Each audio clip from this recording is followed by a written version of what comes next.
So you're still trying to learn how to trade because you aren't yet profitable in your trading and you're having a hard time trying to find possible setups for you to even take. Well, in this video, I'm going to clear a few things up. I'm going to show you how to find profitable and decent trade setups for you to be taking every week or every time that you see an opportunity. So let's dive right into it. It's gonna be no bullshit.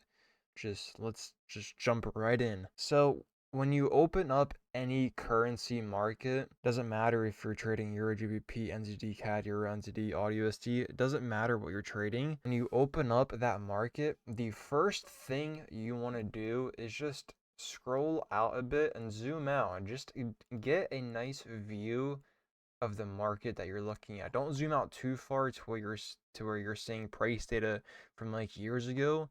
Just zoom out enough to where the recent price data is pretty clear. If we're only looking at this set of price data in this box, where is price heading towards? Well, it's definitely not heading down. This is definitely heading upwards. It's pretty clear that we're heading up. But with that being said, what is the second thing that you are going to want to do? Once you have identified the trend of the market, you then want to start looking for areas of where price could bounce at. Now listen here. I'm not going to give you a specific area for you to mark up your zone because it's going to be different each time. What I'm going to say is once we have identified the trend, mark up any zone that you think is the most obvious. Whether it would be this break and retest zone right here, or whether you said this is more obvious to you. That it doesn't matter which zone you pick. Just pick a zone and mark it out. And as well as your zone doesn't have to be so clean. Like you can have it a bit wider, a bit smaller. It all comes down to how you mark your zones up.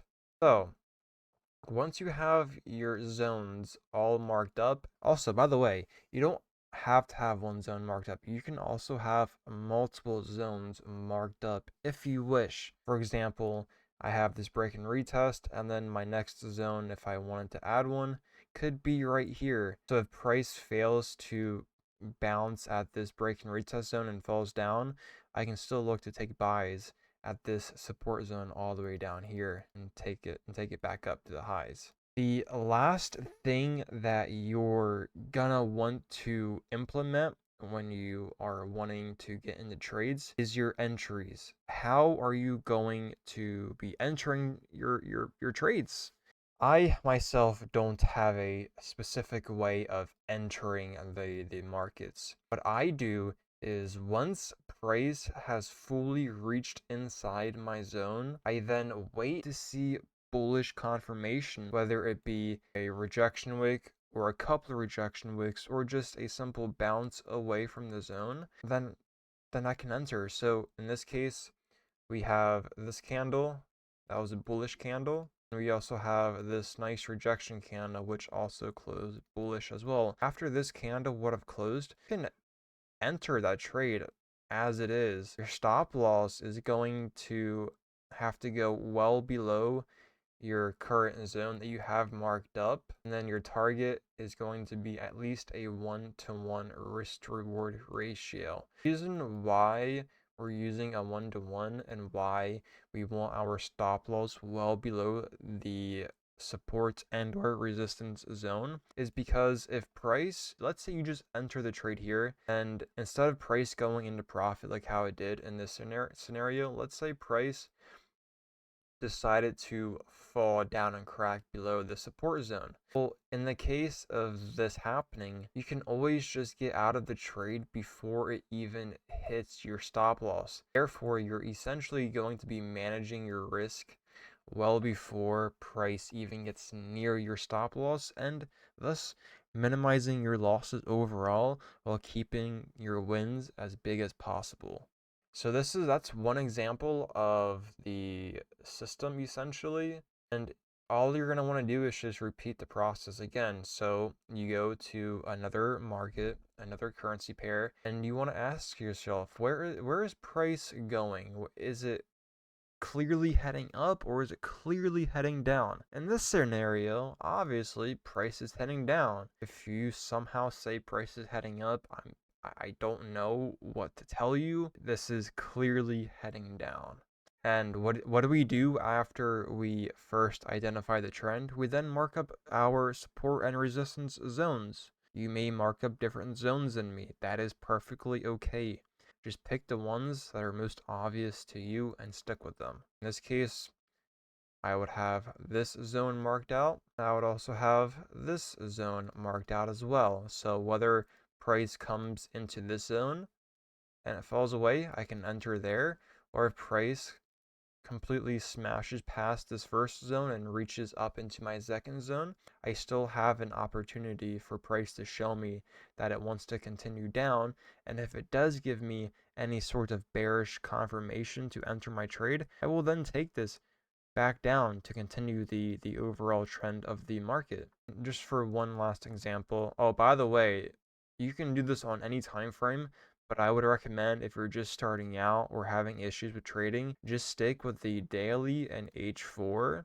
And then once you get more experience with trading and you get more comfortable with doing your analysis, then you can jump into the hour one. But anything lower, I would just stay away from. So in this example, right, previously we were heading upwards, we would have been looking for buys. Then we would have gotten into this choppy of price action in this area where you probably would not have been in any positions at all. But then what did price start to do? Started to create lower highs and lower lows.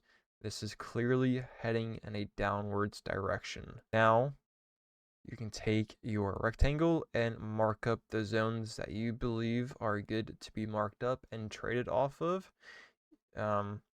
This is a 4-hour zone you can have marked up, or even if you're looking at the 1 hour, you have more of this recent structure here that you can mark up.